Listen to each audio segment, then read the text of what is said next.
Esco Stadium for this midweek matchup. A Tuesday afternoon, a sunny afternoon at Esco Stadium, the 7x7 of San Francisco. So, it's Gonzaga, and it is San Francisco, and it's live, and it's next, right here on the WCC Network.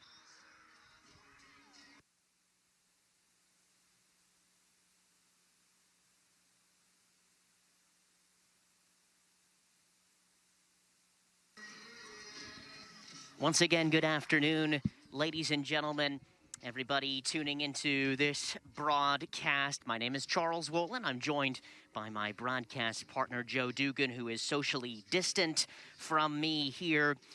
And today is a big one. Gonzaga very much sitting top of the conference, 3-0 in the conference, trying to get back to the NCAA tournament for the first time since 2005, and very much looking the part. They're 5-1 on the season, 3-0 in the conference.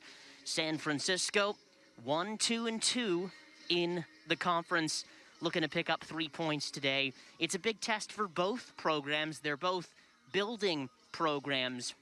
And Pepperdine's, the BYU's, the Santa Claras of this conference usually dominate and get to the tournament. But these two teams have worked very, very hard indeed and would love to stamp their mark to get there one day. Good afternoon, Joe Dugan. I hope you can hear me and the rest of the fans can hear you. What are you expecting from this game?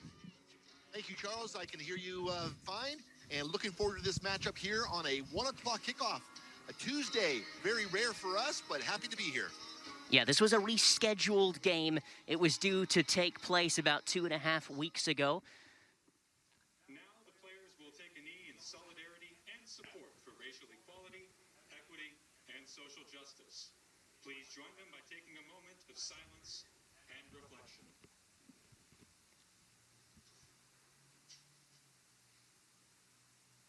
And as you heard the stadium announcer, Vinny Luongo, say there is no room for racism, no room for gender discrimination, homophobia, or transphobia. The players kneeling right there to begin this match in a sign of solidarity here as well to begin this match between the two sides. 2 changes for Jim Millender's side from the team that tied Portland. Jamison Ward in the team, as well as Kalen Lunsford in the side as well today. Marie Marlowe on the left.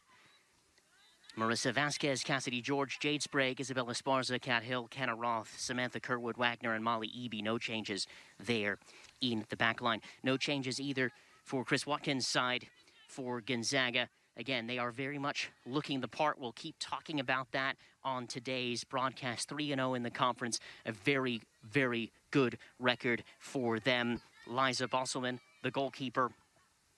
In the back line, Kayla Chapman, Haggerty, Gabriella Moss, Jordan Thompson, and Maggie Cooley. In the box-to-box role is Sophia Braun, alongside Haley Archuleta, who patrols in the number 6 spot. Erin Healy just in front of them in that number 10 attack and midfield position. The front three, headed up by Maggie Connors, Lauren Elwer, and Kate Doyle this afternoon. Gonzaga in this early going. Kind of a rough start here for both teams, kind of discombobulated, but look for them to get into the rhythm here, trying to find and connect consecutive passes.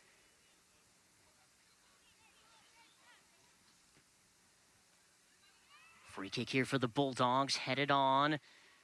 San Francisco trying to clear. And that shot comes in and over the bar.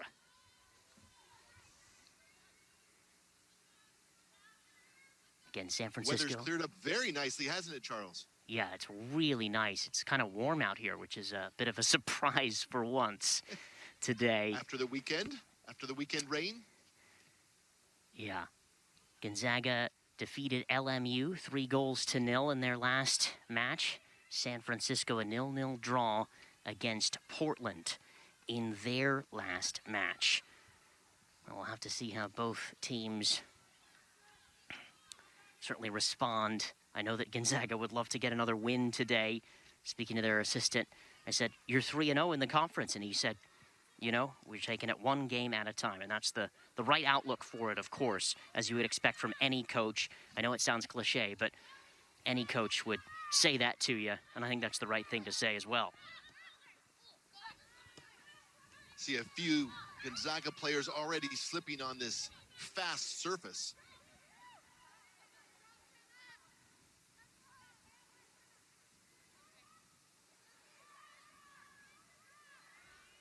Here comes Gonzaga. They're into the area. Still Gonzaga. And it hits the outside of the post there. Well, fantastic opportunity for the Bulldogs in that sequence.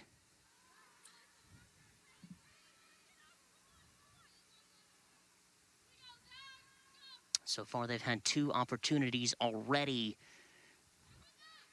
in this game. They've started brightly, Gonzaga. They certainly have, and maybe a little bit of the opposite for the Dons. That's not typical of a Jim Millender team, so I'm sure he's going to get into them and encourage them to step it up. Yeah, he actually had said that he tweaked his pressing a little bit, and usually his teams like to press here at home, and especially, you know, obviously have their best showings at home, because any team that wins all of their home games clearly is a mark of a good team. But they like to press and press here, especially at home.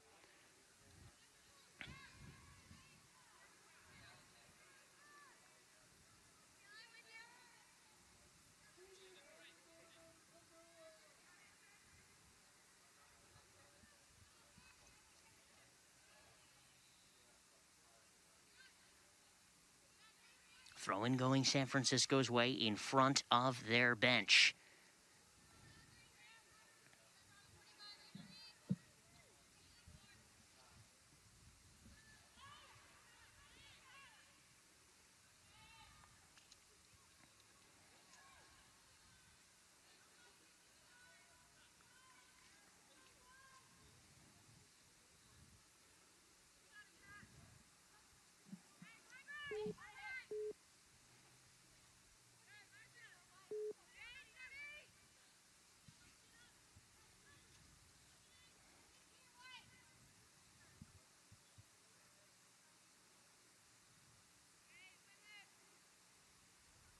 Liza Bosselman, the goalkeeper today for Gonzaga. They've only conceded 3 goals. They've outscored opponents 20 goals to 3. Not a bad record to have. Quite the record. Any coach would love that statistic.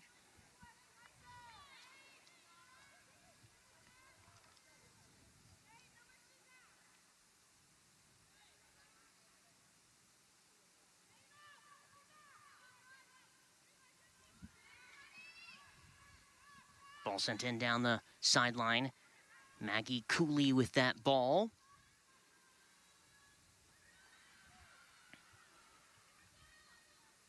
And she was looking for Kate Doyle on the right side. And it certainly seems that Gonzaga is trying to utilize the deep wing area to attack the Dons' defense. They've now had, 2 or 3 through balls into those corner spaces, creating 2 or 3 chances already.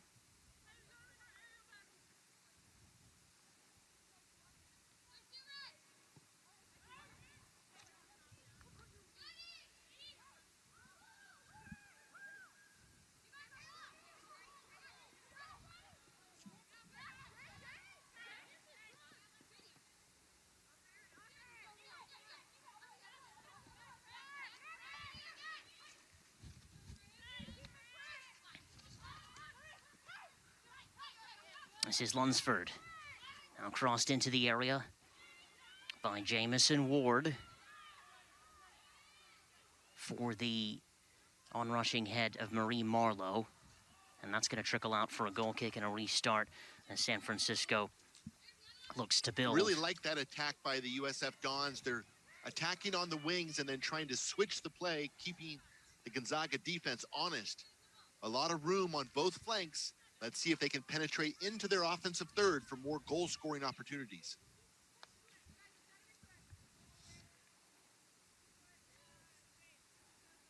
Jim Millender said that his side was competitive in all of their games. He felt like they should have won against Portland, and that the spirit in the camp a little bit down after the long 0-0 draw all the way through double overtime, and no results there between those two teams on Sunday. But they have been competitive in all of their fixtures so far in the conference. USF, in fact, only losing 3-2 to BYU after a 2-2 with just around 15 minutes to go. That's when BYU scored their winner. And they only lost 1-0 to Pepperdine, but again, conceded a goal in the last 20 minutes. Yeah, and Jim Millender will be the first one to tell you competitiveness isn't enough. You know, he has to get results. The team has to get results. He's very focused on that, and no one better than Jim Millender to bring his team back and try to get these results.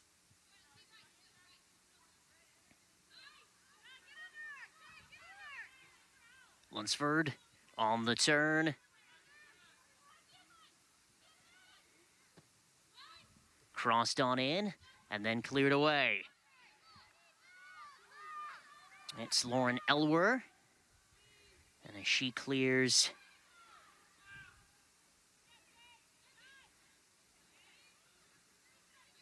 does not find one of her teammates. San Francisco continuing to press through the feet of Cat Hill. Cat Hill's ball is intended for Vasquez there. Still Cat Hill. She'll put a ball into the area, but handled by Liza Bosselman. The Dons having a good spell, keeping Gonzaga in their own defensive half, trying to change the momentum. Gonzaga came out strong. USF seems to be answering.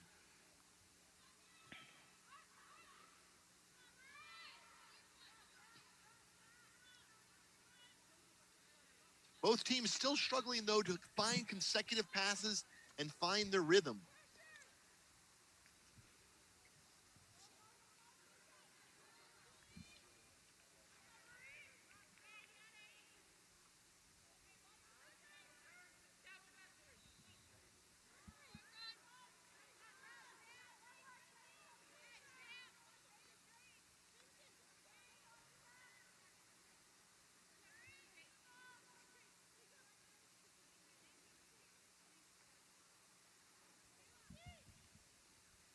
Again, just 10 minutes into this game here on the WCC network. Thank you so much for joining us here on this really beautiful Tuesday afternoon in San Francisco. Wonderful day for soccer, football, football, whatever you call it. A game that brings all of us together here. And again, this is a makeup game after San Francisco was due to play Gonzaga about 3 weeks ago. And the women's soccer program had to be halted for 2 weeks due to COVID protocols. Actually, Charles, they actually didn't. They had a false positive, and I think they were back within 3 or 4 days. Very unfortunate circumstance for everyone.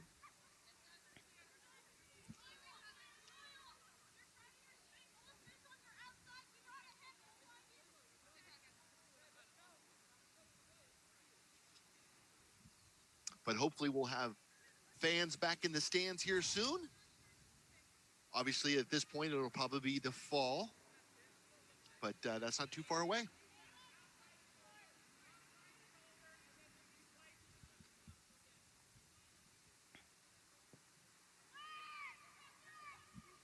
Threaded in and all the way back to Molly Eby.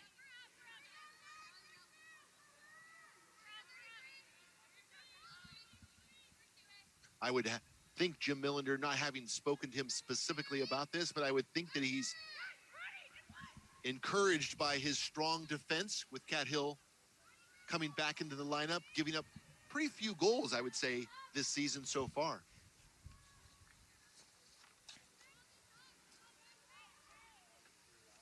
Yeah, Cat Hill missing the better part of that 2019 season, but that 2018 season, she was really a very big piece of this San Francisco team.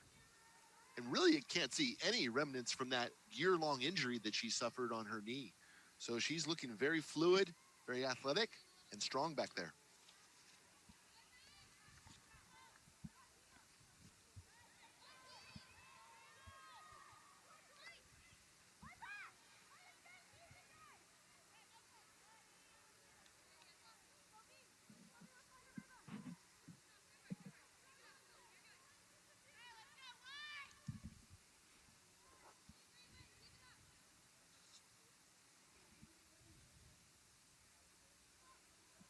Here's Cat Hill.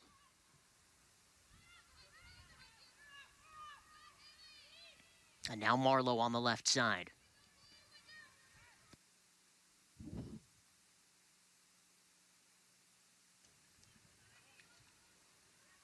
Stolen here by Gonzaga. It's Kate Doyle. Is she upended? Referee waves it away. Referee looked to have a good vantage point there, and he immediately called it off. Here comes San Francisco on the counterattack. It's Lunsford. She has Vasquez with her wonderful run. It's Marisa Vasquez! Save made by Liza Bosselman! But it goes in the net. It doesn't matter.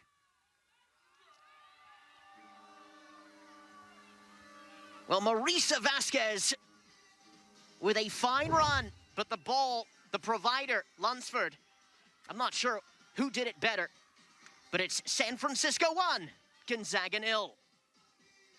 Fantastic finish, really composed in the box, hit it hard and low to the far corner, and the back of the net it is.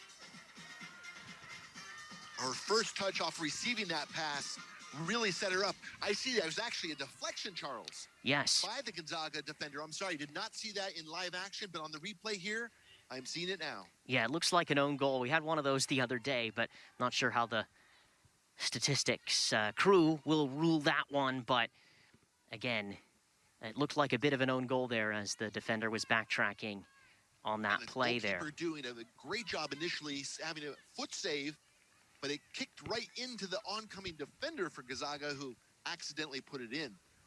All credit, though, to USF offense for creating that scoring opportunity.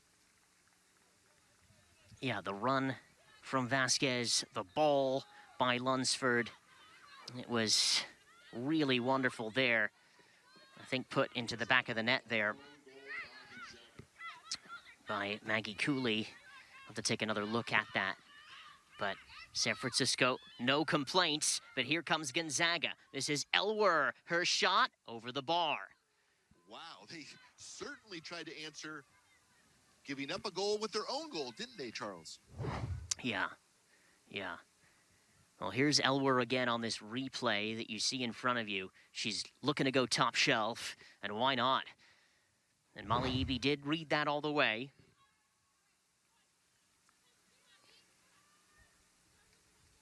And Gonzaga, they do a really good job as a team, actually, of scoring. They have over 10 players that have scored a goal so far this year. Sorry, Charles, and on that last play, Cat Hill really getting caught out of place. That's not like her to be so far up the field and on the wing.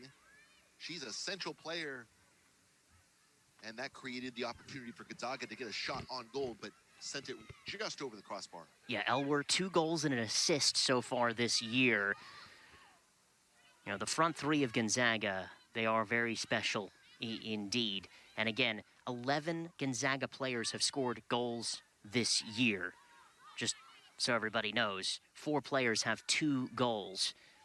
And that's a little bit opposite of Portland, right? You just made the comment on Saturday that Portland's leading goal scorer has scored 5 of their 6 goals. Yeah, Taryn Reese has 5 goals in the conference already. But this Gonzaga team really likes to spread out their scoring. Again, 11 players have already scored a goal so far from Gonzaga, and no player has scored more than 2 goals.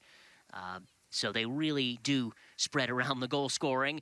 Eby has to come out there. In a bit of a That's bind. nice balanced attack.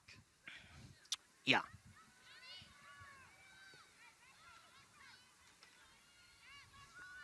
Ball over the top here by Kayla Chapman-Haggerty. Throw in here for Gonzaga, and they have certainly amped up the pressure after conceding that goal.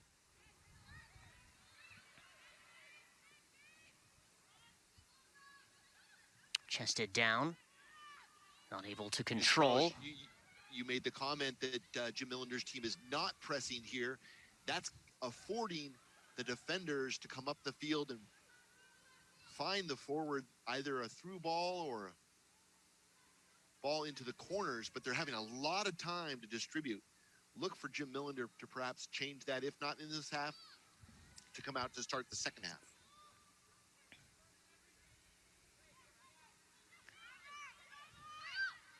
Jordan Thompson.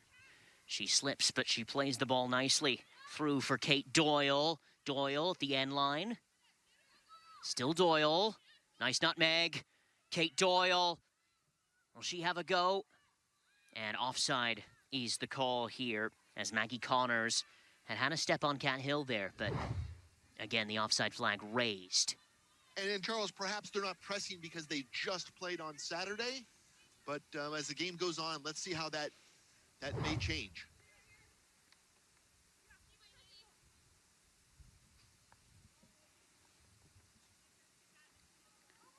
Last time these two teams met, a 3-3 thriller in Spokane in 2019. It was a seesaw game. San Francisco had the lead a couple of times in that game, and then they marched all the way till a 3-3 draw in Spokane. 1-1 here in 2018, so very well matched. Now here's the goal scorer, Vasquez, or rather the creator of that goal, Marie Marlowe on the left. Back out here to Isabel Esparza. Vasquez looking for George.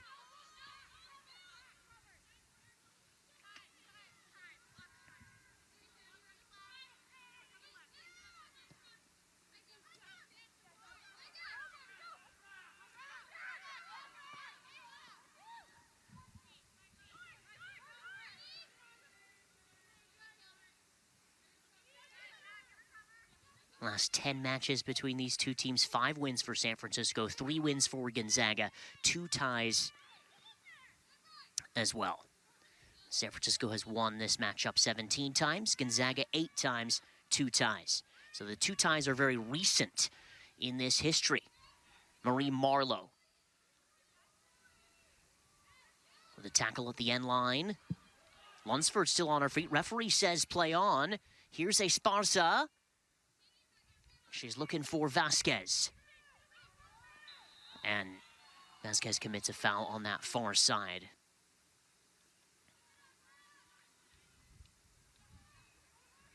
And also, it is important to say that Gonzaga has only made the NCAA tournament 1 time. And San Francisco has never made the NCAA tournament ever in their program history. So, both sides looking to potentially do that one day. Both sides would love to get to the NCAA tournament. Chris Watkins brought in from BYU a number of years ago. I know that's his intention. Same thing for Jim Millender on his end. This is Vasquez at the end line. Still Vasquez, wonderful ball. It's over the head of Marie Marlowe. And now chasing that down there is Esparza. Yeah, that was a fantastic run and an even better cross.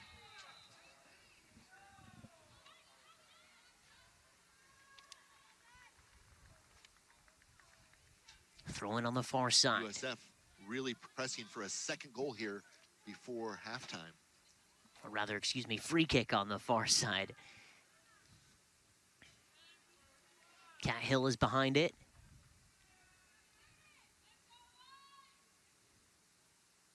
Ward is in there. Sprague is in there. A little bit of height. Lunsford's in there. A huddle at the 18-yard line.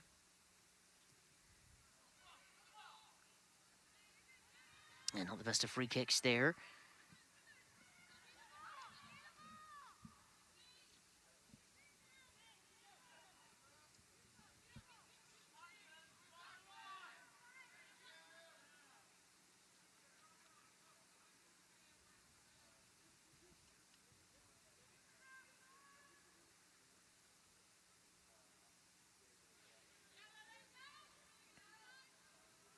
Again, this is a Gonzaga team that's only conceded 3 goals thus far in 6 games. They actually had a few games canceled during the middle of February. They couldn't play games because of weather against Southern Utah, against Idaho, and Eastern Washington. They were able to finally get that Eastern Washington game in and did win that one 2-0. But pretty sound defensively, Gonzaga, and they do score a lot as well. Here they are on the front foot. Sprague trying to clear on the turn. This is Connors, still Connors. The cross comes in, it's met there, it's off the line, it's Connors, saved by Eby, and out for a corner. Wow. What a sequence. It sure was. It's going to be a corner to Gonzaga. Well, you would have thought that Kate Doyle would have scored that, but they've got a corner, Gonzaga. And that was their best move and their best chance of the game. Saved by Eby and then off of the line after the shot by Connors. Short corner. They can't clear. It's spread in, and Eby tips it over for another corner. She has been very active saving. That's 3 saves she's made in a very short amount of time.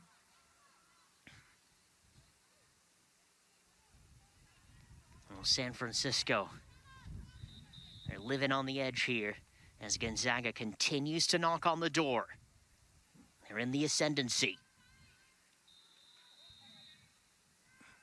Can San Francisco put in a good defensive ship? Can Gonzaga score off of this? And the header goes over the bar.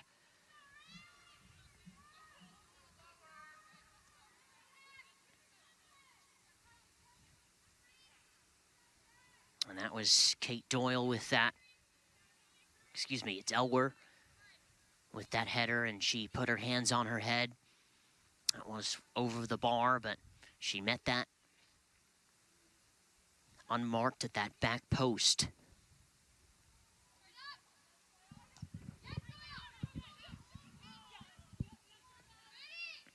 A little bit of indecision there between Kerwood Wagner and Ward.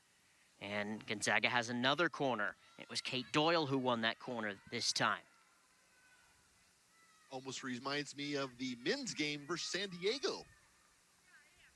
I think San Diego had 10 corners in the first half alone, if I'm correct. Yeah, they had a lot of corners, as you're right, Joe. It's going to be Kate Doyle to take the corner.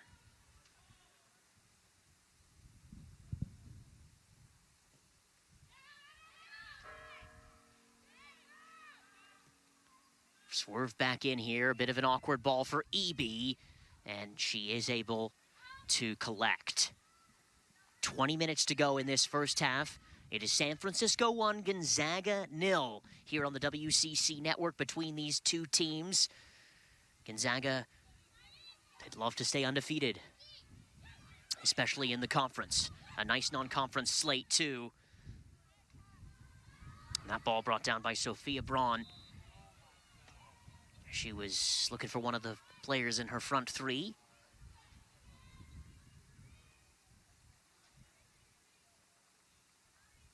And again, a really nice day for the beautiful game here at Negoesco.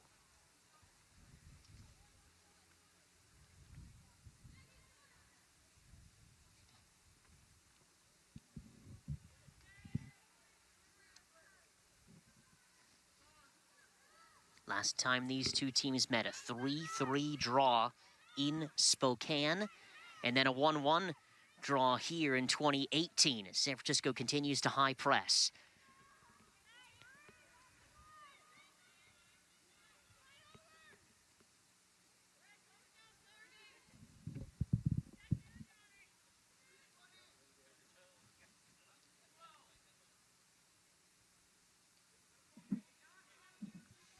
Only loss for Gonzaga. It was a 1-0 defeat against the Oregon Ducks. And they've actually had a bit of a longer season than some of the other teams that we've seen in the conference as well. Their first game was actually on February 3rd. Wow. They were able to play much sooner than us here in the Bay Area. Here's Elwer. And the ball sails over the end line.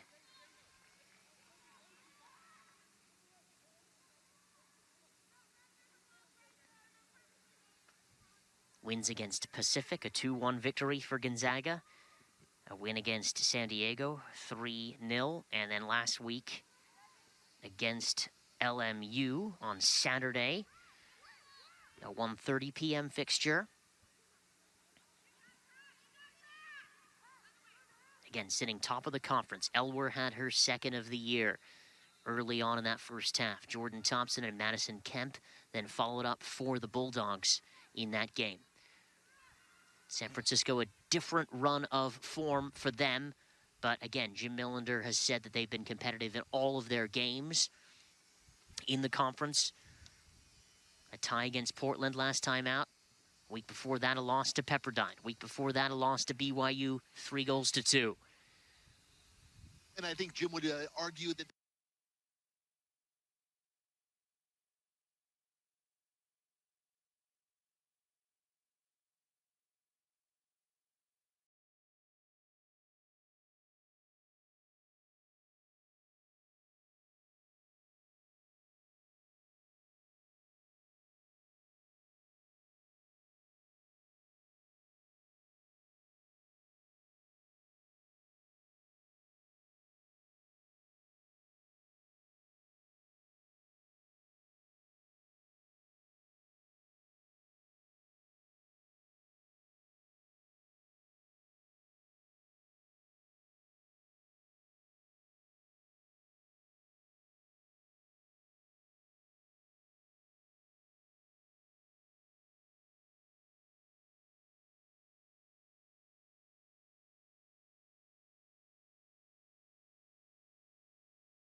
He had 7 goals in the 2019 season, just so everybody knows.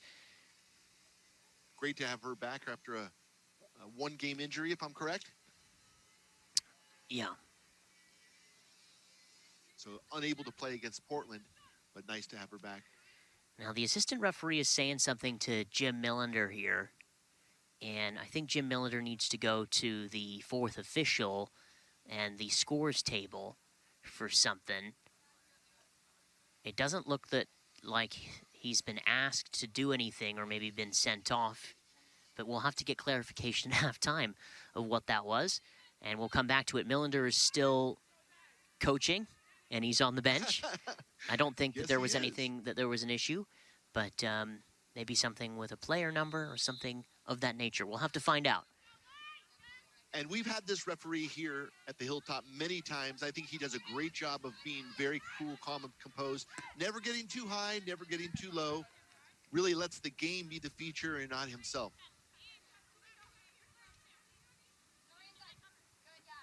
This is Gabriela Moss. And now Kenna Roth looking to make that tackle. and does.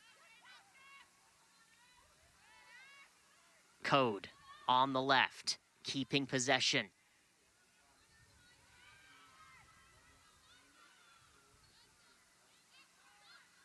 Gonzaga really harassing the Dons when they have the ball, not allowing them to have more than a second or two to deal with the ball. They really need to play faster. If you're the Dons, Gonzaga harassing them, trying to make them uncomfortable and lose the ball, which they are doing majority of the time. Yeah, tough to clear that first line of pressure there and get through that little high press of Gonzaga.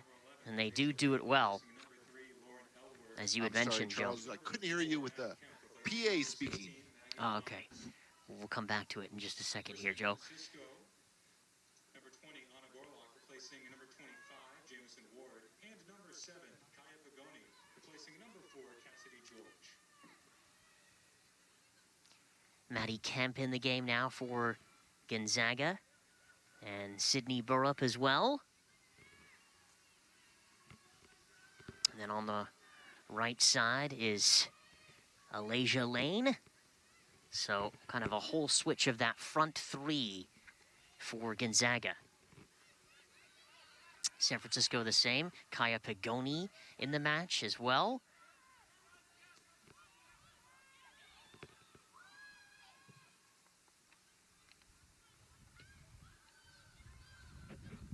Here is Cooper for San Francisco. Still on her feet. Able to release over to the left. And then dispossessed.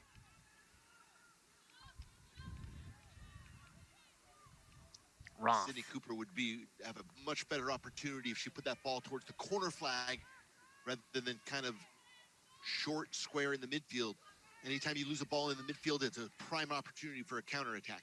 This is Sprague. That's a fine turn by the freshman. And then elects to go back. And you're right, Joe, to your comment about Gonzaga with their high press. They do a good job of that. They do a very good job, and they have not let off. And if anything, they've really upped their momentum and their intensity on the high press as the game's gone on. They really want to get that first goal, their first goal, before halftime. Crossed on in, a bit of a lazy ball, dealt with though by Cat Hill. Out to get it is Pagoni. Sydney Cooper on the right side. Diagonal into the feet of Code. Can Code get there?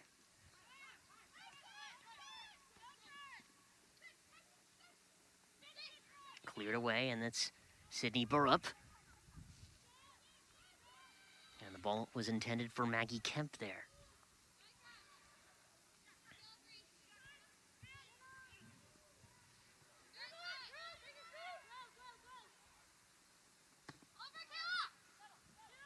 Ball over the top. It's Kayla Chapman-Haggerty all the way back to the goalkeeper, Liza Bosselman.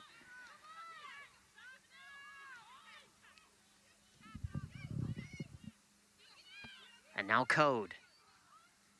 Is she upended? Referee does give the foul to San Francisco. And let's see if USF can take anything from this foul. Let's see if they can get this ball in the box and create havoc for the Gonzaga defense. Typically, this is such a longer range free kick. Look for this ball to be crossed into the box, and perhaps a USF Don can get their head to it and put it in the back of the net.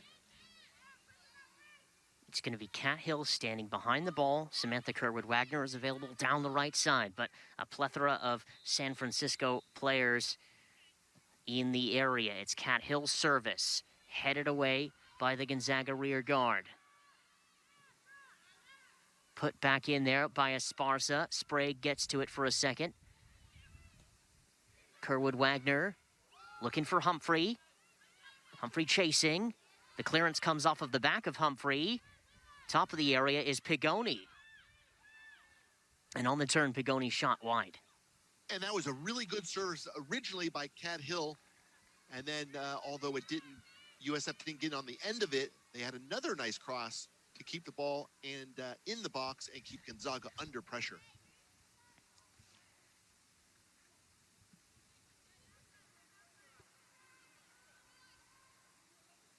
Anna Gorlock in the game as well for San Francisco, a freshman from Portland, Oregon.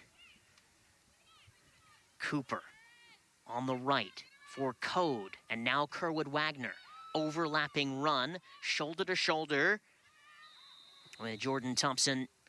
And the referee stops play here. Under 10 minutes to go in this first half. It is San Francisco 1, Gonzaga 0. An own goal for San Francisco in the first 15 minutes of this game. Gonzaga defender doing very well to keep up with that attack there and ultimately winning the ball and a free kick. Here's Sydney Cooper on the right sideline. Has a chance to run, a little bit of space in front of her. Looks to play in Code. It's going to sail out here for a throw-in now. If USF can find that space behind the last line of defense of Gonzaga, they're going to be much more dangerous. And again, prevent these potential counterattacks by losing the short passes.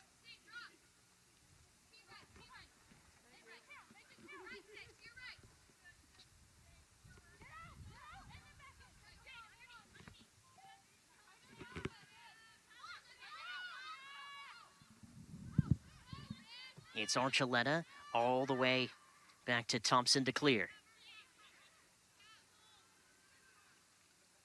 Sprague in there, as well as Gorlock. Looking to find a pass and slips. As she does, Code hustling and chasing, throwing Gonzaga. And another substitution coming up for Gonzaga. And Archuleta is going to be withdrawn. And Hannah Hale in the game now in central midfield. Archuleta taking that number 6 defensive midfield position. And Hale slotting in there now. Nice switch to the play by Gonzaga. Yeah, that was Maddie Kemp with that ball. She's come on as the target forward and is already backtracking to try to get on the ball and asking for it as well as much as possible. 3-4 Gonzaga players asking for it with their hands out at their feet. And their substitutions energetic and want to get on the ball, want to make a difference, want to get back into this game. Here's Sydney Cooper on the right. This is fine stuff by Sydney Cooper. She's got Code with her. She's got Pagoni with her. She's got Humphrey on the far side. Can she put a good cross in? It's Sydney Cooper. She's looking for Code, but cut out there by the substitute Hannah Hale. And now a return ball for Cooper on the tackle there by Pagoni. And it looks like Pagoni was upended. And take a look at that again. I think the yellow card's going to come out. And Jordan Thompson's going to be booked. Jordan Thompson beside herself with that one as well. She really is. She doesn't, I would say she feels like the referee missed something. Well, let's take a look at that when we get a chance to look at it. Well, so this was the clearance here by Gonzaga. Thompson on the ball. A little bit of a hefty touch. She comes through there with the foul there with Sprague. And maybe as she's going to ground, I'm not sure about that one myself, Joe. No, but, I didn't see anything in that. Perhaps we missed something the referee saw, but really there's no foul by the initial look at it. Just looked like a tackle that USF actually won. They didn't get locked up together either. Here's the... This is Kat Hill on the ensuing free kick. And that's fine goalkeeping by Liza Bosselman. The sophomore from Flagstaff. Maybe the referee thought that the Gonzaga player played through the tackle.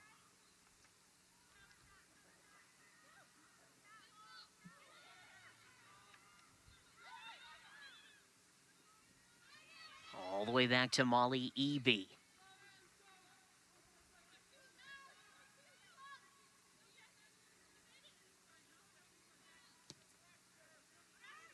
Liza Bosselman has 4 clean sheets on the year and of 6 games. Pretty good record for the sophomore from Flagstaff, Arizona as well.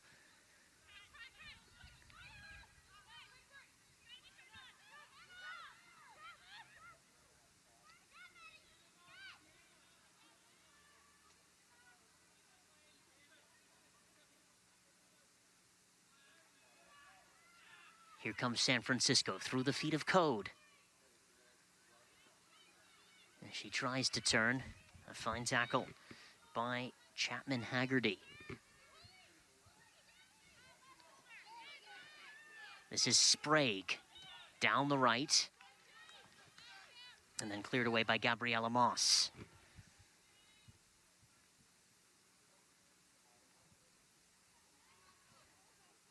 If you're just joining us, 1-0 in favor of San Francisco. They scored a goal in the 14th minute of this game.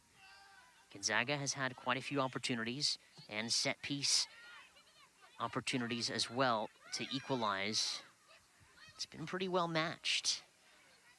But I would say Gonzaga's had the better of play. The game has gone in a bit of momentum swings, in my opinion.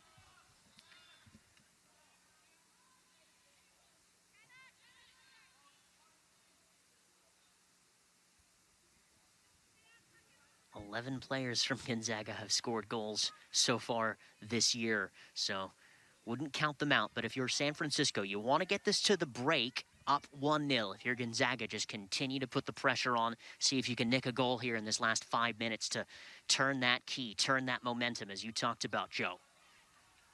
And it only takes one mistake for Gonzaga to equalize. Or a moment of magic, of course. There you go.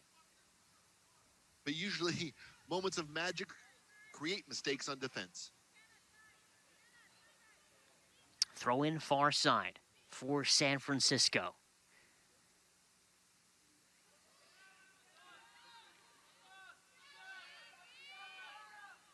Code chasing. Pigoni in the tackle there. Here's Alasia Lane.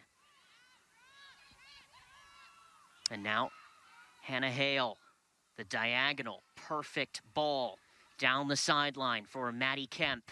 Kemp on the end line, tackled away by San Francisco's Jade Sprague, out for a throw-in, and Gonzaga will have a dangerous throw. And that's a really crucial defensive mistake by the USF. They can't get split here in the last few minutes of this game. They were split on defense.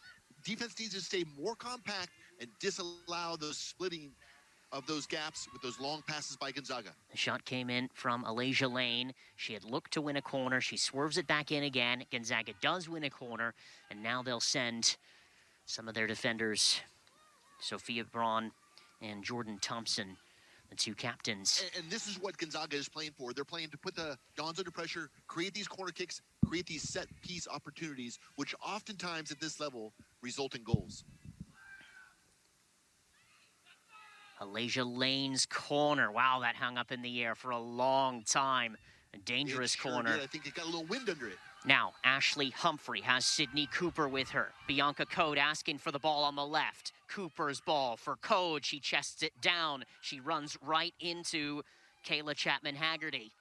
And it finds its way all the way back to the goalkeeper. Good opportunity there.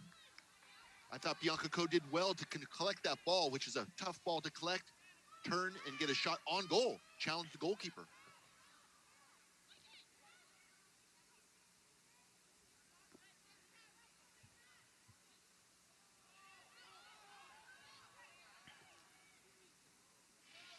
Kerwood Wagner backtracking, being able to read that, intercept the ball there. And on the turn, still Kerwood Wagner. Nice turn. Looking for Cooper. Just around 2 minutes to go. Really nice turn and attack by Cooper there at the end. Just put a ball a little bit too fast on this fast surface. Cooper. Wagner Cooper, that is. Kerwood Wagner. Kerwood Wagner, excuse Yeah, me. there you go. Kerwood Wagner to Cooper. Try that again. There you go. And headed back to the goalkeeper, Liza Bosselman. And that's good defensive stuff by Chapman Haggerty, the center back for Gonzaga. She saw that diagonal. She's a freshman. Chapman Haggerty from Seattle, Washington, out of Ballard High School.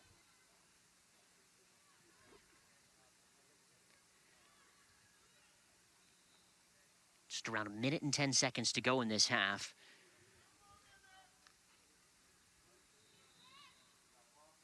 Referee stops the clock for a substitution.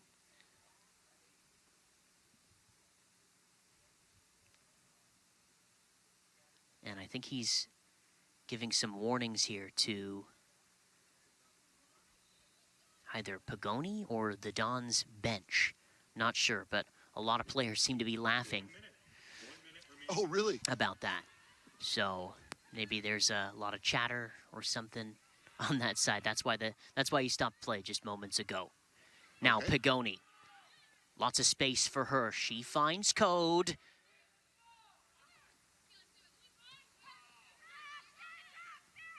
Sprague to close it down. The on-rushing Gabriella Moss cleared away. And as that clearance comes in from Pagoni, she's going to be booked for the yellow card. And I'm not sure why she's being booked, because that seemed like a super clean, hard tackle. Well, here's the Not sure replay if again. you saw anything, a foul there, Charles, but I certainly did not. Well, she did win the ball first, but I might think it's on that follow-through. So Okay. that's... I know you're a little delayed and behind me socially distant, so you'll see the replay there. And Oh, wow. That still seemed fairly clean, but again, referee has a better perspective than we do, and he saw something Yep. that he did not like. yeah, we let them deal with the gray area. We do the goals and the no goals. Free kick here for Gonzaga. It's going to be taken by Sophia Braun. Can San Francisco hang on this last 30 seconds? Headed in. Ooh, and it's just wide. Wow. That was so close indeed. That was really, really close. Erin Healy, she rose up. Loves to play that number 10 attacking midfield role just behind that front three that Gonzaga plays, and her header just wide. So 5 seconds to go here at Negoesco Stadium. The Dons living on the edge. Gonzaga, can they turn the screw a little bit and find that final ball and score a goal today? They are looking to be undefeated in the conference. San Francisco, they'd love to rebound after a spate of some disappointing results for them. So you don't want to go anywhere. We're going to have the second half for you here on the WCC Network. My name is Charles Wolin. My broadcast partner, Joe Dugan, socially distant. We'll be back with the second half of this match, this crucial conference matchup in the West Coast Conference. At the break, it's San Francisco 1, Gonzaga 0.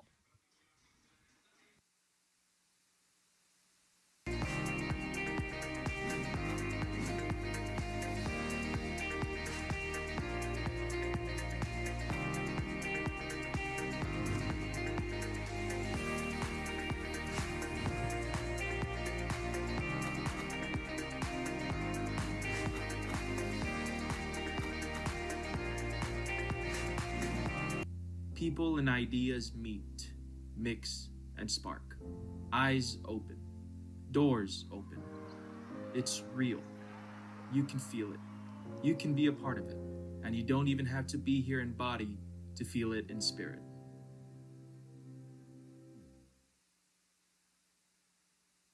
Provident Credit Union is rooted in education and is proud to be the official credit union for USF. Making your life easy is what Provident Credit Union is all about, like our Super Reward Checking with one of the highest interest rates in the nation, and there are no ATM or monthly service fees, 0. To get started, visit one of our many Bay Area locations or go online to providentcu.org/USF. Get the official University of San Francisco checking account that pays you money from Provident Credit Union.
Welcome back to almost.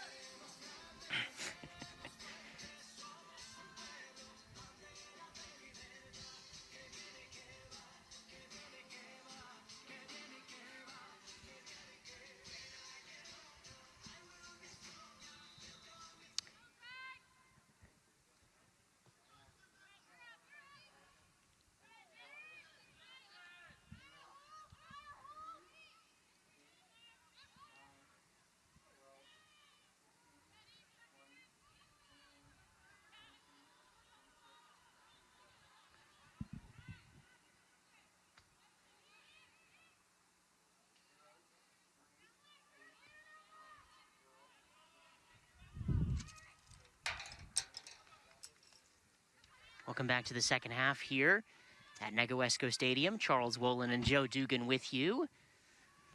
Not sure if you can hear us yet, but the second half is underway here on the WCC network. Bianca Code and now Sydney Cooper. Cooper over to the far side.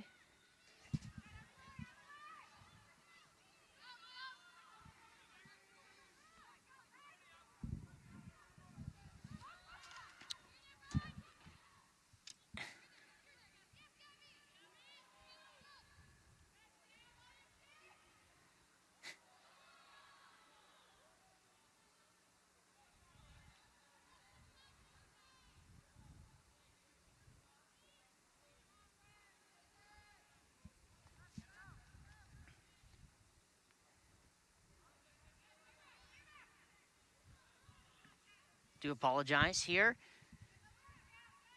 We are underway in the second half. Had a little bit of a technical difficulty. My name is Charles Wolin. My broadcast partner, Joe Dugan, with me as well. Here comes Gonzaga. And do they win a penalty? No, the referee does wave it away there. And Lauren Elwer was through in on goal. She does go to ground. She's back up on her feet. Don't see her protesting too much off of that. Don't know if she's going to get that right there, but good. I think that might have been wishful thinking on the Gonzaga attacker's part. Good attack there by Gonzaga, though. They are trying to get back into this game. San Francisco leads by 1-0. They scored that goal in the first 14 minutes of this game.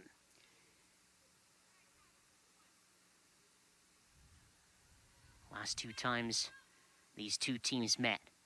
3-3 draw in Spokane, a thriller in 2019, a year and a half ago. And then the 2018 year, a 1-1 draw right here at Negawesco Stadium.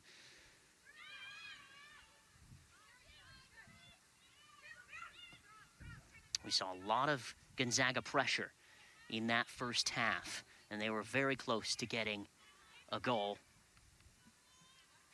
Yeah, they must have had 3 or 4 really, really close chances in the first half. San Francisco doing their part defensively. Molly Eby, the goalkeeper, had to be strong and sturdy off of a couple of corners.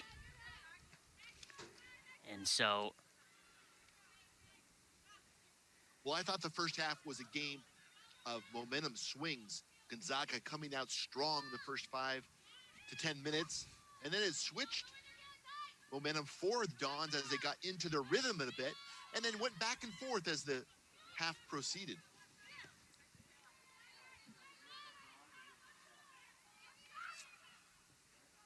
Switch of the field here and over the top.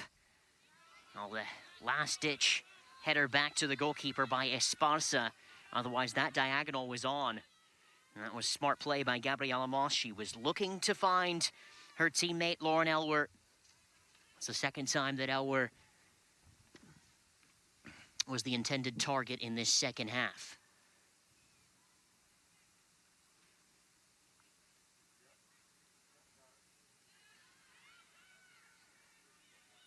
Cat Hill to clear.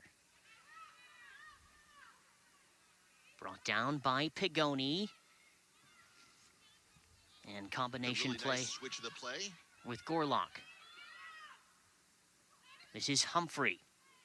7 goals in the 2019 year, 4 goals in 2018.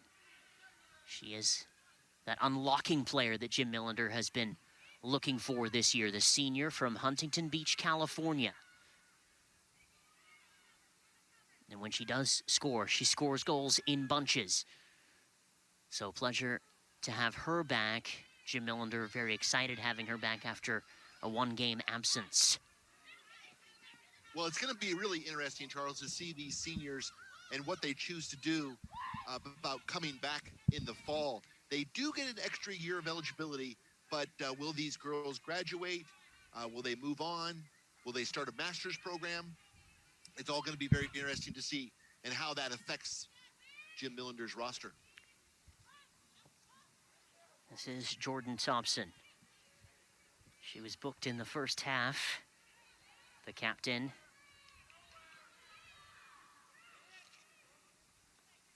On rushing play. And Maggie Connors was on the turn. But Cat Hill smartly is able to win that. It's out for a corner for Gonzaga. They scored, excuse me, they created 5 corners in the first half. And so this is their 6th of the game. They whip the ball in. It's headed away by Sprague. And now Code. And that's a really good corner, dangerous corner for Gonzaga.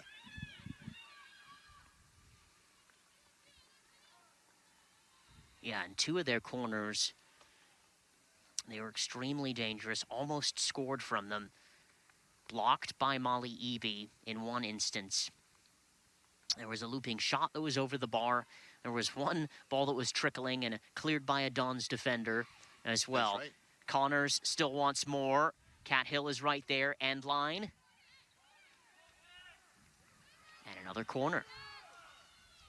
Gonzaga with 2 early Certainly corners. looks like to be off Gonzaga, but referee a much better position than I to call that. Again, Gonzaga doing very well on these corners, putting the ball in right in the front of the face of the goal. Anytime you do that, you have an opportunity to score. So making it very hard on the Dons defense.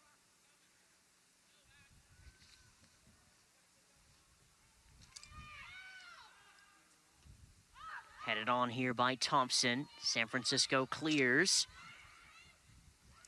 Yeah, USF has to do a much better job at clearing those balls away. They're really not clearing them out of the penalty area. EB, and goes out of her outstretched fist, and the shot comes in there, but the accuracy by Lauren Elwer, I'm sure she wants that one back. Code is chasing. So is Chapman Haggerty. Code wins the battle. Still Code on the right side. Bianca Code at the end line.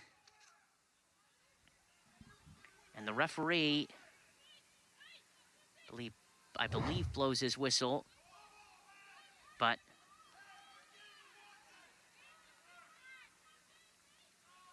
not sure if it went over the end line first. Oh, throw in for Gonzaga in front of the San Francisco bench.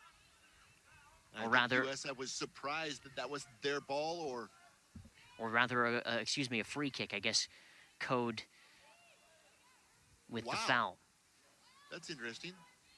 I didn't see that whistle being called way back then. Yeah, the whistles are different these days. You don't always hear them. The players on the pitch can hear them, but us commentators and those in the press box and those even in the crowd can't hear the whistle. It's more of a, it's an actual, it's like a small little remote control that they push on their hand now. These new modern whistles, and they stop play here. Referee will give a warning to Hannah Hale. Free kick for San Francisco, but yeah. Intensity is very high for both teams. You got to love it. Code, top of the area, and San Francisco protesting for a foul. Not going to be given.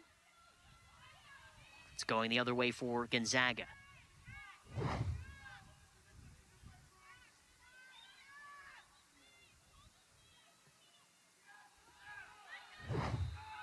Code wins it back, and the offside flag.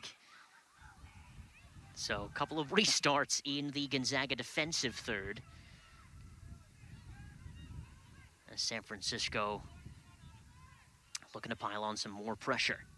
10 minutes gone in this second half. WCC Network, San Francisco 1, Gonzaga 0. Elwer. And she's fouled. Referee stops play here. And is Roth going to be talked to here by the referee? Roth with her hands outstretched. It's going to be a free kick to Gonzaga in a dangerous position. Right around the spot where, on the men's side, San Diego scored their winner here on Sunday. From this exact position, referee stops play. San Francisco is going to set up their wall. Hannah Hale is behind the ball. She's looking to take this one, or rather the referee's going to have a chat here with a bunch of players. He's got the ball in his hands. You know, I believe he's calling a drop ball or giving a drop ball. I could be mistaken, but that's the position he looks to be in. Very odd. So I think it was a substitution, some sort of substitution something here. And the Gonzaga players are saying, what are we doing? San Francisco players are saying, what are we doing? And laughing. And it is a drop ball here. And Elwer comes to the sideline closest to our broadcast position. She's not even on the pitch. So she's at the sideline in front of us. So I believe the referee called stoppage of play for the injured player and now is giving the ball back essentially to Gonzaga.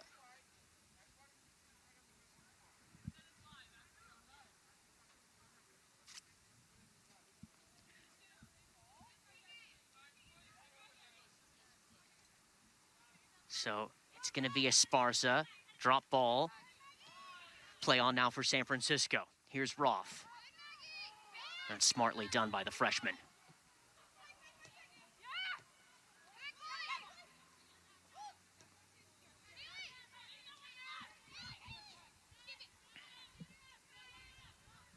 Haley Archuleta. Thompson. Doyle. Doyle's cross, away by Roth.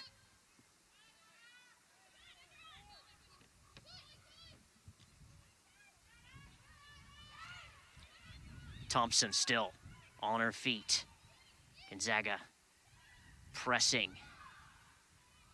Still pressing. Crossed on in, away by Roth again. Brought down by Archuleta. And they'll recycle the ball, Gonzaga. This is Cooley. Cleared away, but a handball off the hand of Elwer.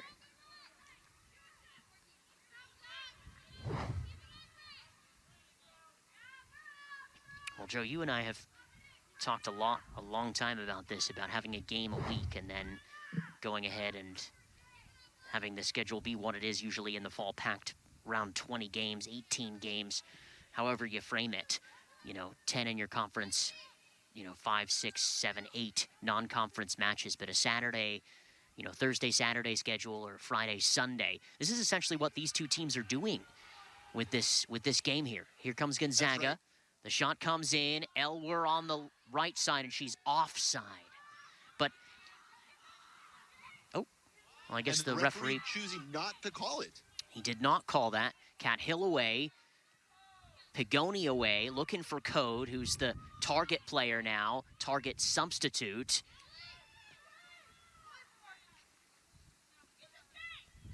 Well, Gonzaga played on Saturday, so did USF. This is a Tuesday, so a little bit of a break. But again, these two sides not used to playing 2 games in the week, usually 1 game in the week. So, we usually talk about fatigue, etc., especially with having a year and a half off of not playing. The intensity is still high. But it's also very hard to get a bunch of results in succession within the week. And so Gonzaga looking to try to get another win or maybe a tie, some sort of result off of this. San Francisco is looking to end their bunch of poor results that they have had. Jim Millender's going to make 4 substitutions on the far side. And there's going to be 1 change for Gonzaga. It looks like it's actually going to be 2 changes now for Gonzaga, but a quadruple substitution here for Jim Millender's team, and 2 for Did Gonzaga. You say quadruple? Yeah, quadruple. 4, right? Is that right? I got my, I'm still, yeah, quadruple. I mean, you don't hear that often, obviously, in this game. I'll That's just why say I asked. substitution, but. Headed away here and headed on by Gorlock. Brought down by Jordan Thompson, but stolen by Code. And she's got to throw. San Francisco can make their changes now. So can Bianca Gonzaga. Code being really active up front for the Dons. So Maddie Kemp back in the game.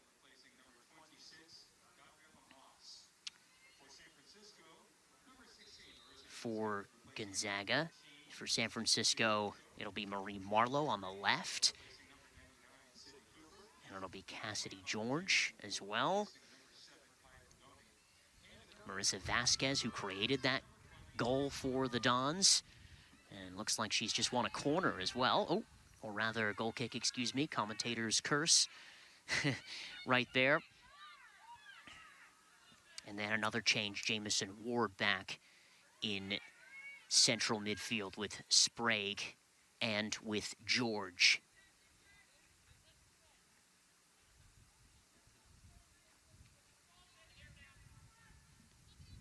Gonzaga is not going to play out of the pit. Any more perfect of an afternoon for some football, soccer.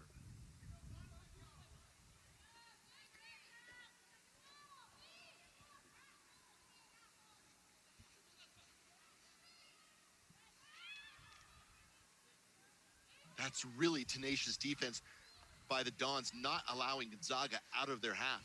Well, that was Kate Doyle, and she was very active in that first half, especially on the left, won a couple of corners. Again, this front three for Gonzaga, very talented group and can kind of interchange as well. 11 players of this Gonzaga team have scored so far this season. Really impressive rate of scoring, and no player has scored more than 2 goals for them. Yeah, their front three are very dynamic, very fast. They love to have the ball at their feet and attack the defender, perhaps spread it out wide, expecting that return cross. They've done that several times, creating a lot of problems for the USF Dons defense. Cat Hill's service. Headed away by Gonzaga. Potential counterattacking opportunity through the feet of Hannah Hale. Thompson on her feet. Had to make a good challenge there. Now Ashley Humphrey, top of the 18. She lays off for Cassidy George. And Esparza. Marie Marlowe on the left. Trying to pull it back, and read by Maggie Cooley. Cooley has a goal and 2 assists so far from that right back spot. She loves to get up and down. Gonzaga really trying to play direct to those very fast and fluid forwards they have. Well, we've played an hour. Got about a half hour to go here on the WCC network. San Francisco 1, Gonzaga 0. As Gonzaga chases this game, chasing an equalizer. This is Cassidy George. Cleared away here by Chapman Haggerty. She's been active and in the right place at the right time for this Gonzaga team, this freshman senior combo. Chapman Haggerty and Jordan Thompson, the 2 center backs, and also their compatriots on the USF side. Both Kat Hill and Kenna Roth have been outstanding as well.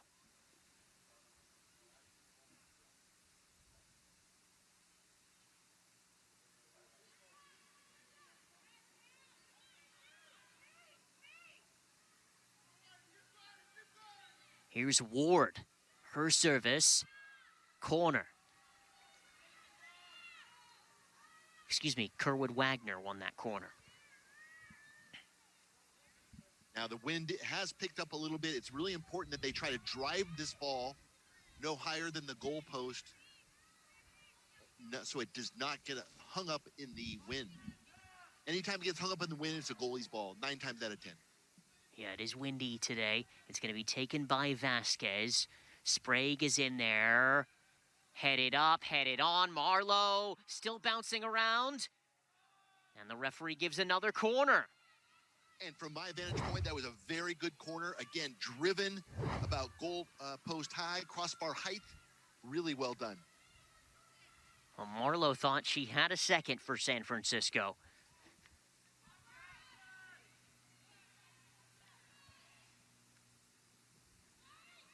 Vasquez, Sprague, Marlowe.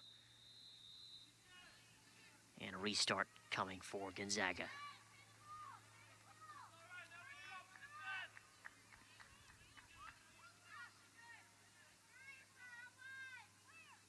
Marlowe did a very good job to win that initial header and put the ball down, forcing the goalkeeper to get to ground very quickly, as she did well.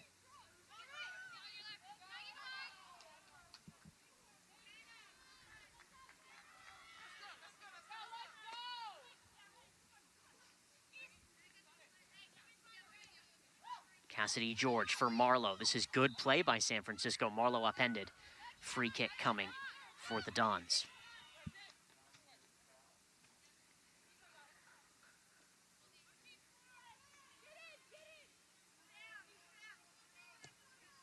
Cat Hill for Isabella Esparza. On the left, Esparza. Lovely play for Cat Hill. Can she put a cross in? And out for a corner.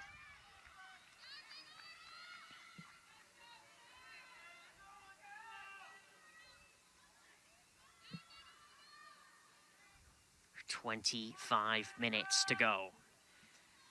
And about 40 seconds. Here on the WCC network. Gonzaga, top of the conference. San Francisco, 6th. A win would do wonders today. Off the corner. It's over the head of Sprague.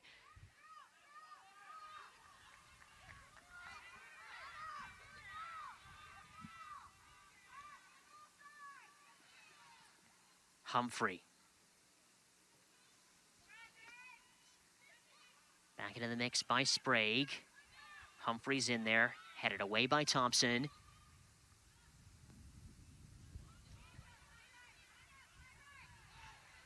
Kept in play, though. Kerwood Wagner with a bit of a misplaced pass. Roth with a fine header over the top. But here comes Gonzaga. They do win the second ball. It's Healy. She has 2 goals so far this year. And San Francisco's Cat Hill with another tackle. Very good. But Healy attacks the defense with a lot of speed, able to go either way. Very dangerous player. Yeah, Healy is the type of player that likes to operate in space, just behind the front 3, run onto the ball, and create chances.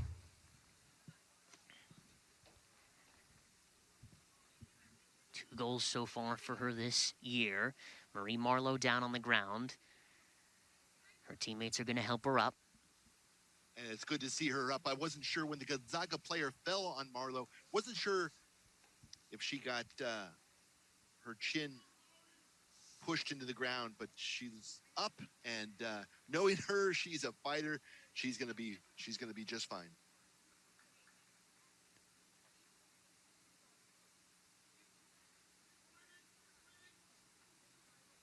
We've seen her play through many injuries throughout the year. I believe had a broken nose last year. She had a taped up hamstring earlier this season. She is a tough cookie. She'll be back.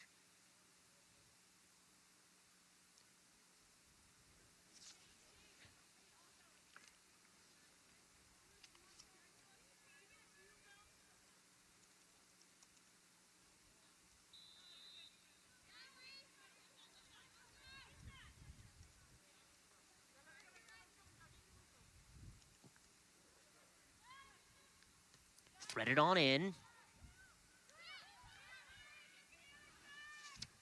Thompson looking to clear. Stolen by Marie Marlowe. Still, it's Marie Marlowe! Oh, what a goal! San Francisco What a 2, fantastic- Gonzaga 0. The high press works out for Marie Marlowe. And she smashes the air and smashes the back of the net. Well, I said she'd be back, and boy, did she come back. She was waved on as soon as the ball was put back in play by the referee, and that high press, like you said, really paid off for the USF Dons. Let's see if they can hold this lead now and not concede any goals for the next 23 minutes or so. A crucial goal for Marie Marlowe. Kaylin Lunsford comes on and immediately applauds Marie Marlowe and that goal.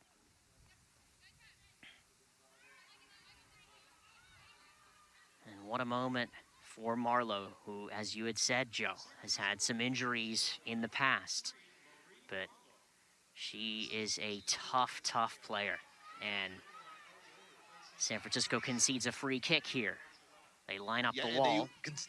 I'm sorry, Charles. And Gonzaga wins a free kick in a very, very dangerous position right in the middle of the goal. So they've got the full angle of both sides of the goal to shoot on. Expect a 4-man wall here for USF, maybe even a 5-man wall. But this is a direct kick, so it can be shot right on goal. Expect a shot, in my opinion, expect a shot right on goal rather than a pass for a header. It is Hannah Hale. Hannah Hale, 5 in the wall for San Francisco. Hannah Hale and Molly Eby. And Charles, that was a harder save than it appeared. It's always difficult as the ball appears from behind the wall to make that save with very, very little reaction time. Headed away by Thompson. Marlowe looking to switch the field and does. Through the feet of Vasquez. Puts her head down. Vasquez still.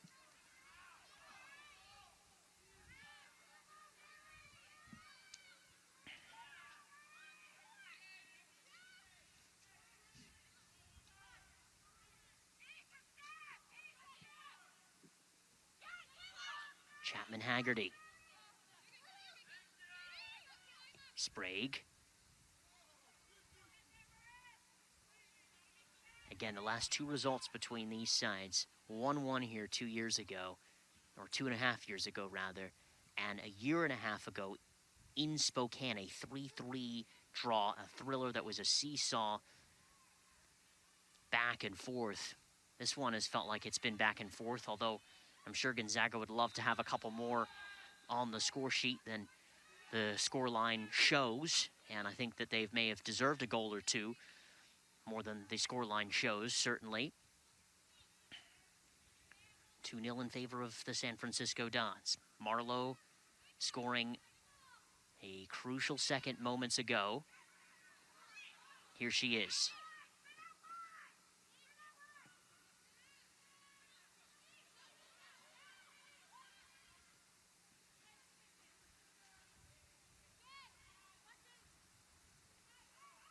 The game seems to be slowing down, especially around midfield. And offside is the call as Molly Eby and Kate Doyle run into one another there. Esparza, Marlowe. Still Marlowe.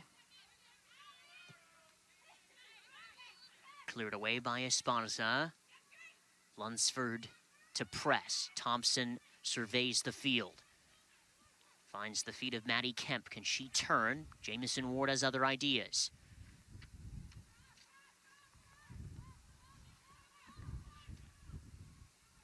This is a nice attack down the left side. It's Connors. Excuse me, it was Elwer. Apologize, Lauren Elwer. Cassidy George on the chase from And that's Vasquez. a good build-up by the Dons.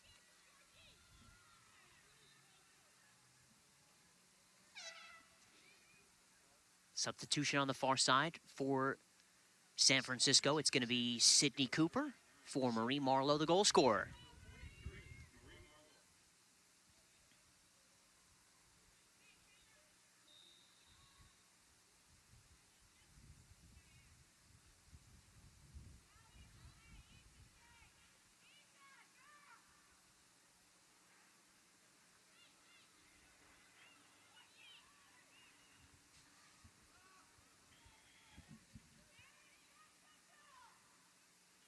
Throwing on the far side. Just under 20 minutes to go.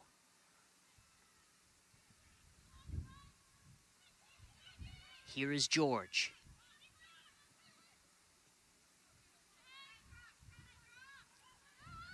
Sprague. Cooper.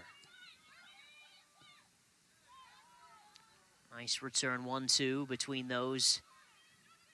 Cooper at the end line.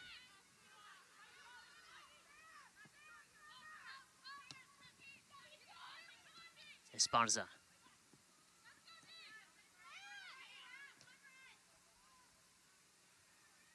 Roth. Ward's ball. Won back by Gonzaga as they switch the play. And just a little much on that ball there.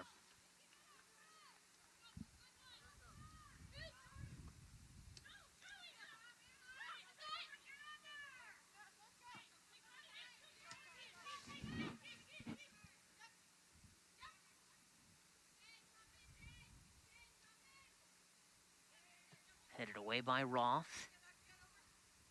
Roth has been all over the place today for She San sure Francisco. has. Very active player. Yeah, her and Kat Hill, the partnership is just really, truly brilliant. And she's just a freshman, Kenna Roth. And Kat Hill, we know what she brings to this San Francisco side. So both of them have really read the play well today. Absolutely. Defended well. Yes, agreed. 100%. Substitution, here comes... That's good analysis, Charles Wolin. Well, thanks, Joe Dugan. Kaya Pagoni now for Cassidy George.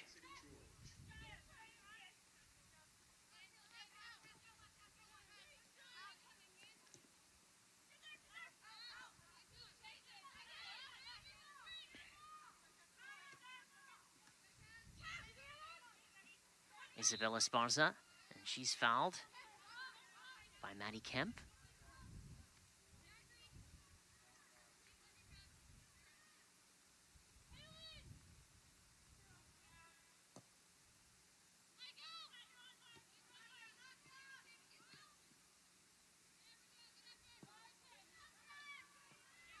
Another throw in here for San Francisco. Just looking to take the sting out of this game. Slow it down a little bit like you had mentioned. Now Pagoni, top of the area. It's Kaya Pagoni. And it's just wide. And why not? Yeah, she had a good opportunity, created space for herself. Just didn't get that on target.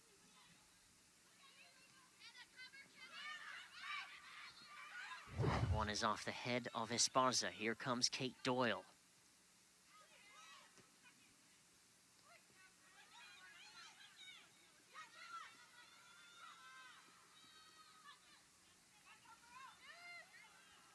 Lunsford all the way back to receive the ball. And pressing all the way up high is Kayla Chapman-Haggerty, the center back. Gonzaga wins back possession, but they can't thread a ball into the final third. Finally, they do, but Kenna Roth is there. Making the tackle is Kat Hill as well, who's down for a second, but is slow to get up now. And so referee does stop the play. And then pulls it back for a foul, and we'll stop the clock here with 15 minutes and 36 seconds to go. Looks like the trainer needs to come on. Not sure if she got kicked or what the situation is.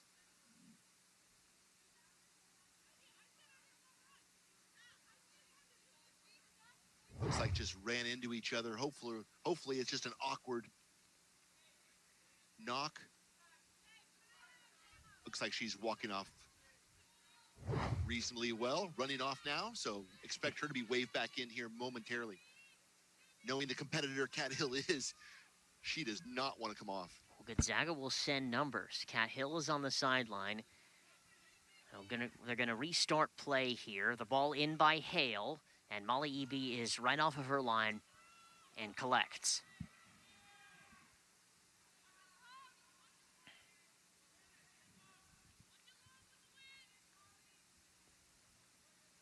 I'm just hearing a Gonzaga player saying, watch it with the wind there as the ball's gonna hang up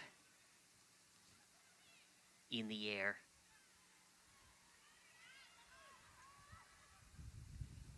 Throw in for San Francisco on the far side.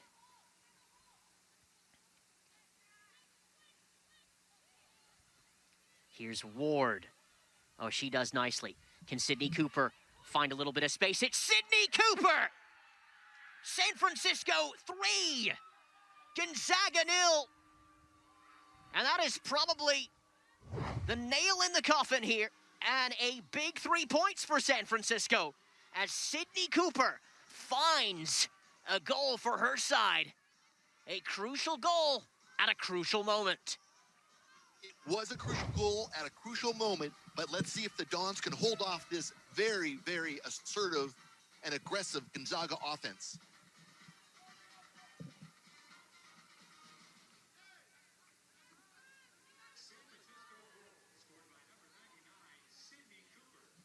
And you love her reaction once she scores, don't you, Charles? It's the best.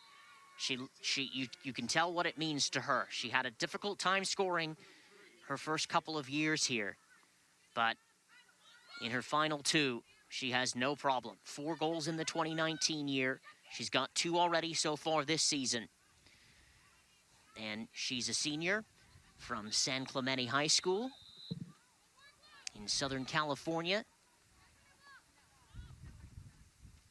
And she hasn't necessarily had the opportunity to start a lot of games, but when she comes off the bench, she makes an impact. Yes, and we commented on that many times last year. It's always fun to see her come off the bench with lots and lots of energy, and she does make things happen.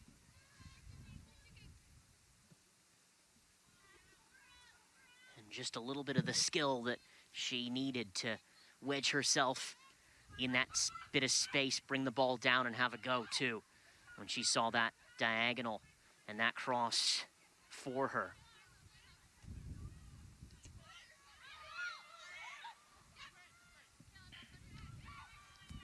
San Francisco 3-0 up. 13 minutes left for Gonzaga to try to respond. And I would not have expected this. Gonzaga started off very fierce, competed throughout. This second half has not been in their favor, obviously, but I would not have expected USF to be up 3-0 so quickly. This is Bianca Code. Well, she just beat 2 defenders at the top of the 18. And what a wonderful chance for Bianca Code. Just a little bit too much on that third touch of hers, but good build-up. San Francisco still continuing to attack. Pigoni onwards, and Thompson has to clear. Throw in for San Francisco.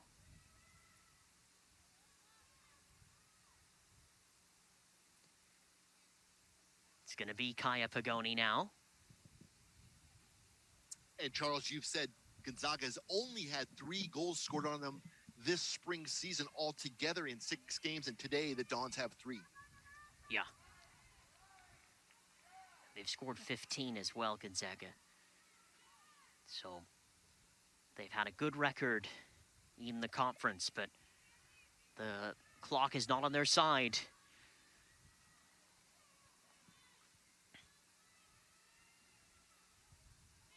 (3-0) in the conference. Gonzaga, top of the conference. Gonzaga. San Francisco 6th in the conference. Into the area, it's Sprague. It's headed off of the line. San Francisco protesting that it crossed the line.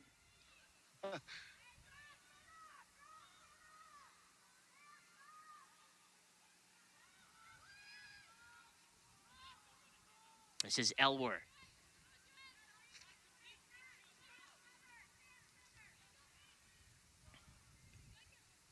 Again, always a battle with these two teams.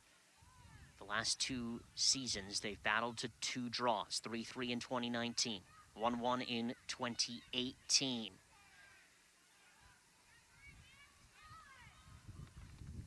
Now 3-0 in favor of San Francisco. And Gonzaga started brightly. They've had a few chances. EB's out.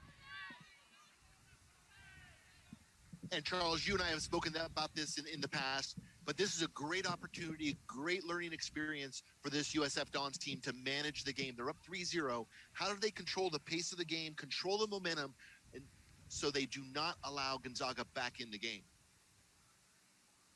On a Gorlock in the game here for Jade Sprague, who has a bit of a knock.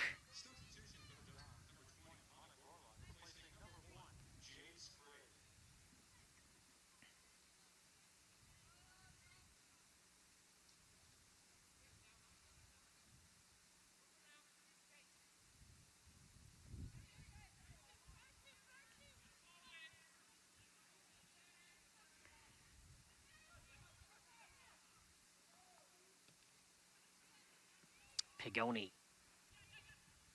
And now Vasquez. Still Vasquez. This is brilliant from USF. The overlapping run. Back into the feet of Ward. That was Code at the end line.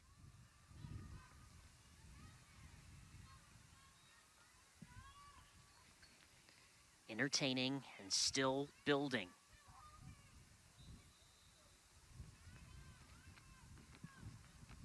It's good football from Jim Millender's side. It sure is.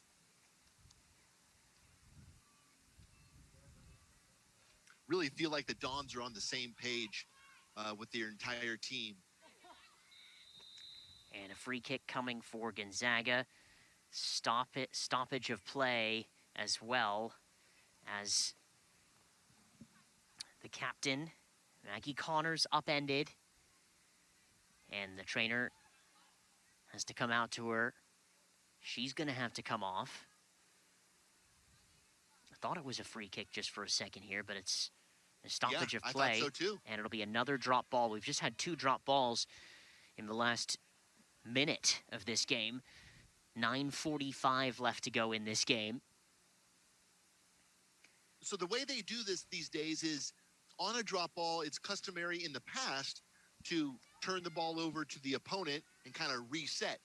And now they don't have to do that.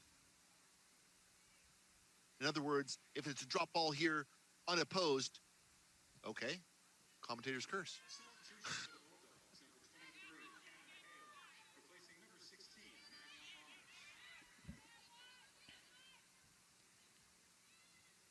Vasquez. Oh, what a lovely run here. Can they manufacture something? Well. Code for Vasquez. Vasquez, end line. Vasquez's cross.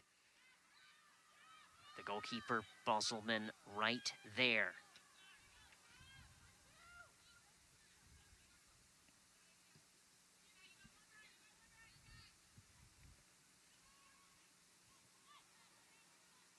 Elwer still fighting. Look at the fight by Elwer.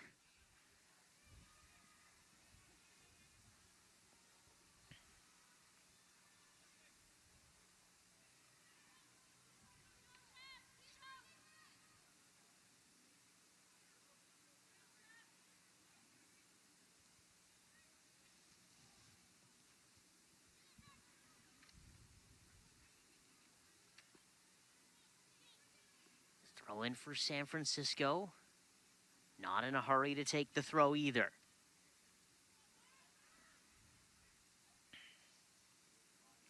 This is Bianca Code on the turn. Back to goal. She's been impressive today. Nice link-up play with Bianca Code. Kenna Roth challenging here against Kate Doyle. Kate Doyle wins it, but Roth back up on her feet. Roth and Doyle, good matchup there, and then Doyle is fouled. Referee does stop play. It will be a Gonzaga free kick. I don't understand. Why do they... Oh, because the yellow card is coming out. Okay, I was wondering why they were stopping the clock, and now I understand why, because he's going to caution a player.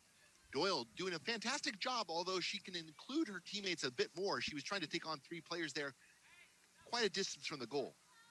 At this point, Gonzaga needs to be more direct, put the ball in and around the face of the goal to have any goal-scoring opportunities here in the last 8 minutes.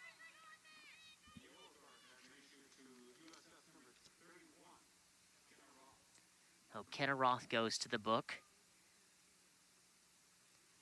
And Gonzaga sending a ton of players into the area, as you would expect. It's going to be taken by Cooley. Cooley's ball. Tracking it down is Kemp. Kemp, just outside the area. Was she fouled? Referee says play on.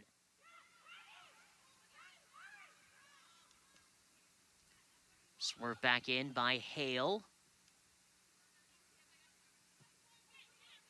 Awkward ball top of the 18. Esparza finally does. So too, there's Vasquez on the right. Her and Gabriela Moss battling on the right. And that's really good hold-up play by USF.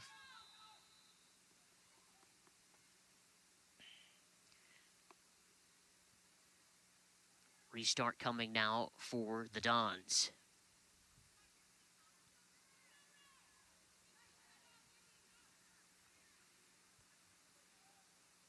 USF has definitely taken a step out of Gonzaga's momentum and intensity. It seems to be really leveled down. Cat Hill's service.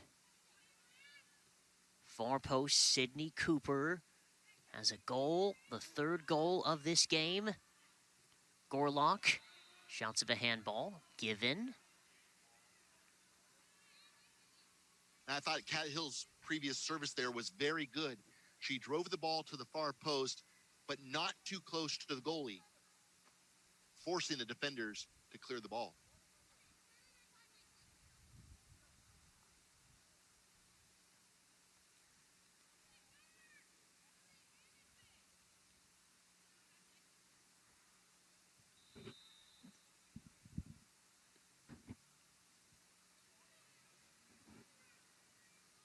Pagoni to take. Pagoni's service. That's a nice ball to the back post, but the goalkeeper again, Bosselman, is there.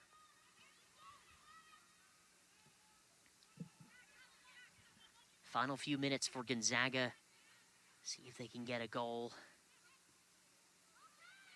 And then potentially another in bunches, but they've got to go quickly if they're to get something from this. Cooper. Ward.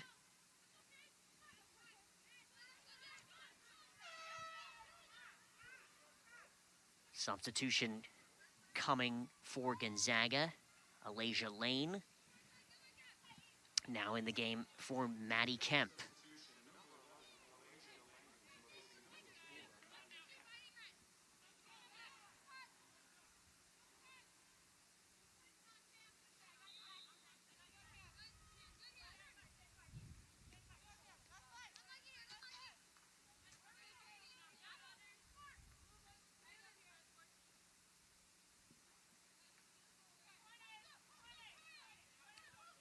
Under 5 minutes left now. San Francisco nursing a 3-0 lead.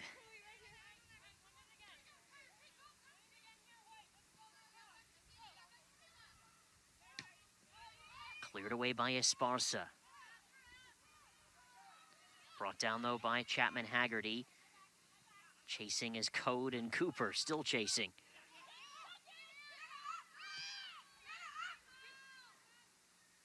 Ward is in there, and she wins a fine tackle off to Cooper. Cooper, Ward, Code. Code threw in on goal. Here's Code. Can she pull the ball back at the end line?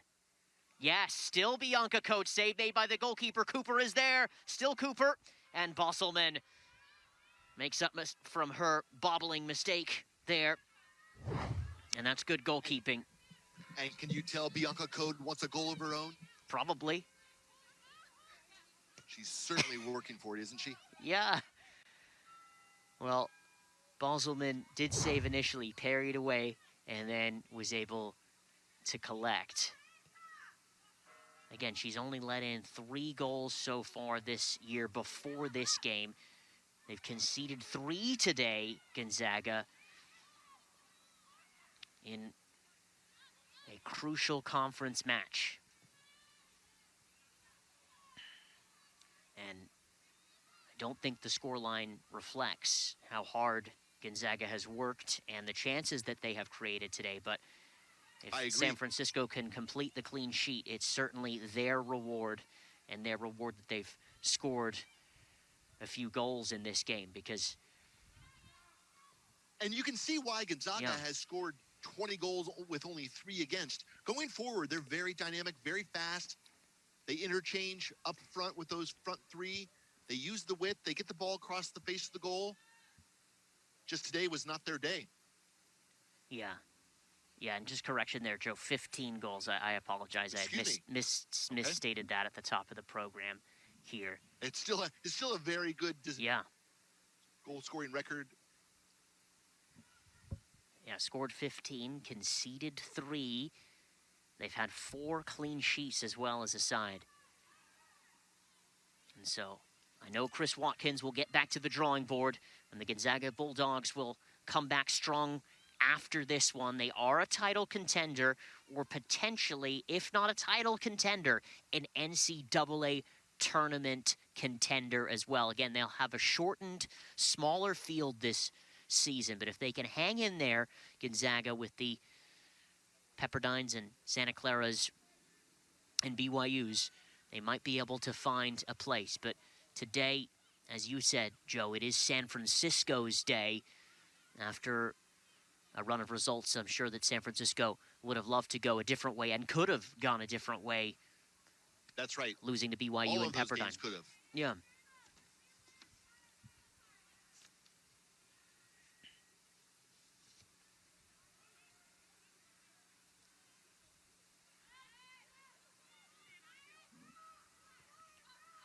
Cleared away by Gonzaga.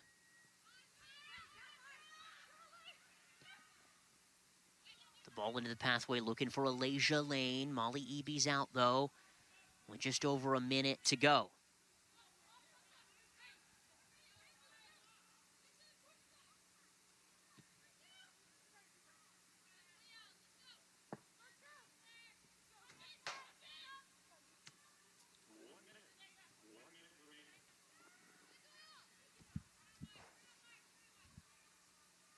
Esparza shields the ball away. Assistant referee waving her flag. And a restart for San Francisco as we're under a minute here. Gonzaga, they will go ahead and host St. Mary's on Saturday in Spokane. Another opportunity for them in the conference. San Francisco, they'll go ahead and head to San Diego and play San Diego on Friday evening. Kind of a short week for them. All the way back to Molly Eby.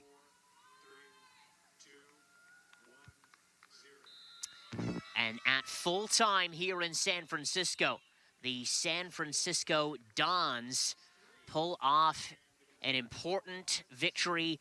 3 points that they wanted to have, 3 points that they got against a Gonzaga side that was so well poised today, Joe, to really continue their run in the conference. Yes, what a fantastic result for Jim Millender's team. This is what Jim Millender is so experienced at and so good at. Even though the last 3 games didn't get the results they wanted, he had the team ready to go against the conference leader. Yeah, San Francisco, they are 6th in the conference. They'll move up a little bit into the top 4 or so with their record. Gonzaga, they fall to 3-1 in the conference. And they'll host St. Mary's again on the weekend. San Francisco will head to San Diego on the weekend. It's getting muddled in the West Coast Conference. Competitive. Well, it's a tough conference, isn't it? Yeah, competitive and good, and we like to keep it that way. So, from the hilltop, in the heart of the 7x7, San Francisco, California, it's been a pleasure and a privilege and an honor. Very grateful to bring you this game on the West Coast Conference Network, WCC Network. Joe Dugan is my partner. Our producer is Wu Nguyen. Thank you so much for joining us. Wear your masks. Stay safe, everybody. And when your name is called for the vaccine, make sure that you get it when your name is called. So, the final score from San Francisco, with a big 3 points, it's San Francisco 3, Gonzaga 0. Have a great afternoon.